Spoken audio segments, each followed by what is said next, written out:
નથી.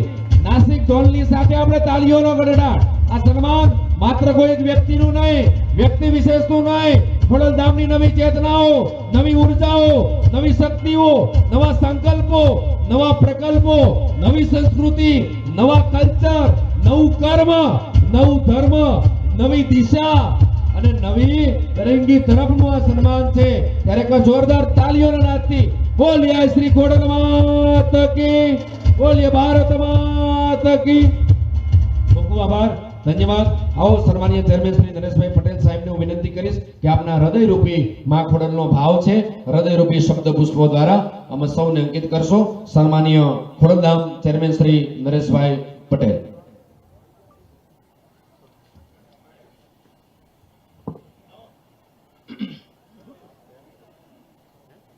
ખોડલધામના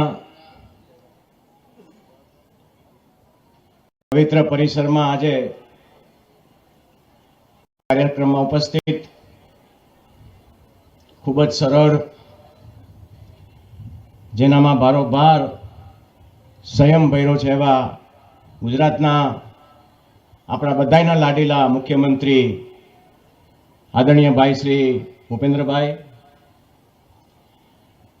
આદરણીય ભાઈ શ્રી જગદીશભાઈ, આપણા સમાજનું ગૌરવ ભાઈ શ્રી મનસુખભાઈ, આપણા સૌના વડીલ ભાઈ શ્રી રાઘવજીભાઈ,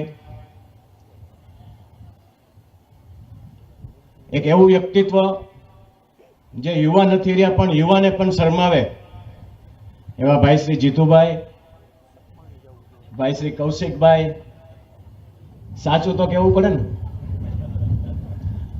ભાઈ શ્રી કમલેશભાઈ, પધારેલ સૌ ધારાસભ્યશ્રીઓ, સંસદ સભ્યશ્રીઓ, આગેથી સુરતથી પધારેલ સૌ અમારા વડીલશ્રીઓ, પધારેલ માતાઓ, બહેનો, ભાઈઓ અને યુવાન મિત્રો, આ પવિત્ર પરિસરમાં આજે જીતુભાઈ અને મનસુખભાઈ જે વાત કરેલી એ પ્રમાણે આપણા સમાજના 4 મંત્રીઓ આ નવનિયુક્ત જે મંત્રીમંડળમાં સમાવેશ થયો છે ત્યારે ભૂપેન્દ્રભાઈની આગેવાની નીચે આખા મંત્રીમંડળને લાખ લાખ અભિનંદન પાઠવું છું. એવા જ નવનિયુક્ત ભાઈ શ્રી જગદીશભાઈને પણ મારા લાખ લાખ અભિનંદન પાઠવું છું. માં ખોડલ હર હંમેશા ગુજરાતનું જે પણ સમસ્યાઓ આવે, ભાઈ મુખ્યમંત્રી ભાઈ શ્રી ભૂપેન્દ્રભાઈના આગેવાન હેઠળ હું પ્રાર્થના કરું છું કે જે પણ સમસ્યાઓ, જે પણ પરિસ્થિતિ આવે આપ સક્ષમ બની અને ગુજરાતની પ્રજાની સેવામાં અડીખમ ઉભા રહ્યો એવી આ તકે હું પ્રાર્થના કરું છું.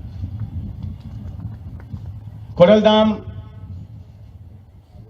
મેં ઘણી વાર કીધેલું છે, સંસ્થા નથી પણ એક વિચાર છે, અને જ્યારે વિચાર હોય એને કોઈ ઉંમર નથી હોતી.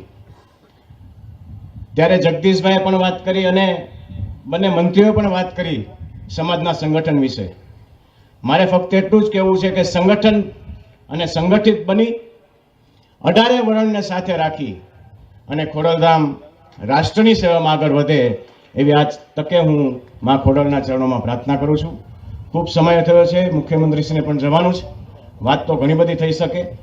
આપ સૌ ખૂબ લાંબેથી બહુ વહેલા ઉઠીને આવ્યા તે બદલ આપનો ખૂબ ખૂબ આભારી છું. ફરીથી મંચસ્થ સબ મહાનુભાવોને મારા અભિનંદન પાઠવી આપ સૌને મારા જય માં ખોડલ, જય સરદાર, જય ભોજનરામ. ખૂબ ખૂબ આભાર, ધન્યવાદ. આવો કાર્યક્રમને આગળ ધપાવતો વિનંતી કરીશ ગુજરાતના યશસ્વી